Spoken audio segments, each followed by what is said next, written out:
السلام عليكم ورحمة الله تعالى وبركاته. الرجاء الاشتراك في القناة مع تفعيل زر الجرس حتى يصلك كل جديدنا. توقيت مباراة تونس ضد ليبيريا اليوم، والقنوات الناقلة والمعلق.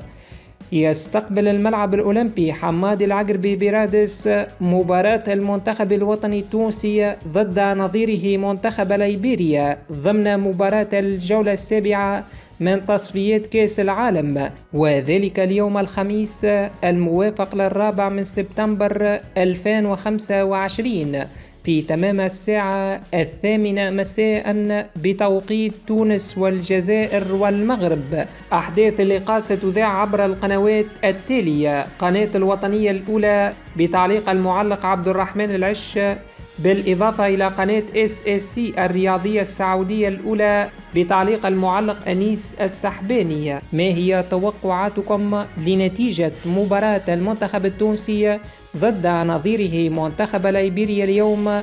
نرجو أن تتركوا ذلك في التعليقات أسفل الفيديو.